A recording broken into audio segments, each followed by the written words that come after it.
अस्सलाम वालेकुम जी, कैसे हैं आप सब? उम्मीद करती हूँ आप सब खैरियत से होंगे जी। तो आज मैं आप लोगों के लिए बहुत ही ज़बरदस्त सी रेसिपी लाई हूँ, गुलकंद बनाने की। घर में गुलकंद किस तरह बनाते हैं, तो चलें तो फिर रेसिपी को जो है स्टार्ट करते हैं। बहुत ही आसान सी रेसिपी है, मिनटों में बनने वाली। इधर जो है मैंने 3 कप जो है गुलाब की पत्तियाँ ली हैं, जिन्हें मैंने धो के साफ़ कर ली थी। आप लोग इधर देख सकते हैं, अच्छे से आप लोगों ने वॉश कर लेना है।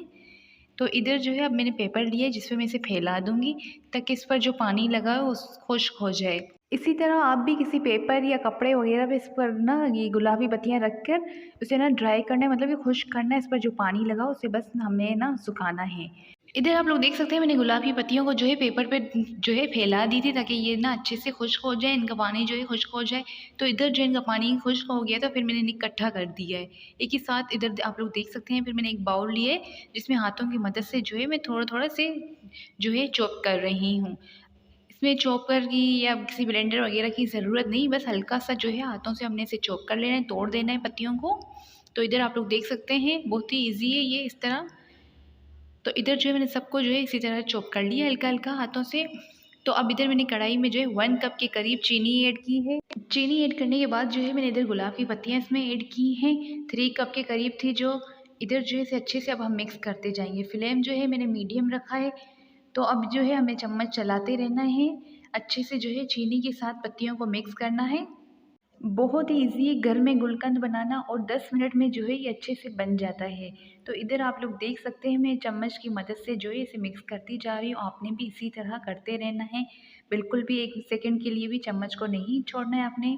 इधर जो आपने अच्छे से इसे जो है चीनी के साथ मिक्स करें।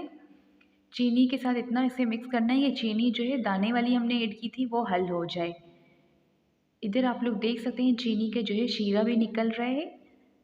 तो बस हमें जो है इसी तरह इसे भूनते रहना है, चम्मच चलाते रहना है इसमें, ताकि ये चीनी जो है बिल्कुल अच्छे से हल हो जाए। इधर आप लोग देख सकते हैं चीनी जो है अच्छे से हल हो गई, जिसके दाने बिल्कुल ख़त्म हो गए हैं। तो अब जो है मैंने इसे इस तरह जो है फैला दिए, ताकि ये जो शीरा निकल रहा था वो भी इसमें ड्राई हो जाए। तो इसे 2 से 3 मिनट लगे थे इस तरह। तो अब जो है मैंने फ्लेम को ऑफ़ कर दिया है, ये जो है अच्छे से बन चुका है। अब हम डिश आउट कर लेंगे। इधर आप लोग देख सकते हैं गुलकंद जो है हमारा रेडी हो चुका है। इसमें मैंने भुना कुटा सौंफ ऐड किया है, 1 टीस्पून के करीब। अगर आप लोगों के पास सौंफ पाउडर हो तो वो ऐड कर लें, 1 टीस्पून इसमें। फिर से अच्छे से मिक्स कर लीजिएगा।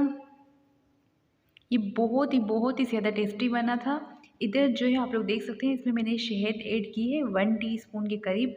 अगर आप लोग ऐड करना चाहें तो कर लें, इससे जो है टेस्ट और ही ज़्यादा जो है अच्छा हो जाता है। बहुत ही डिलीशियस सी ये रेसिपी जो है बन के तैयार हुई। इधर आप लोग देख सकते हैं फाइनल लुक। ये बहुत ही ज़्यादा टेस्टी बनता है घर में, और अगर आप लोग डिज़र्ट में ऐड करना चाहें तो कर लें। बहुत ही ज़्यादा जो है डिज़र्ट भी इससे टेस्टी हो जाता है। मिल्क में भी आप लोग ऐड करके इसे मिल्क पी सकते हैं जी। तो मेरी गुलकंद की रेसिपी आप लोगों को कैसी लगी कमेंट सेक्शन में ज़रूर बताइएगा। मैं मिलती हूँ नेक्स्ट रेसिपी के साथ।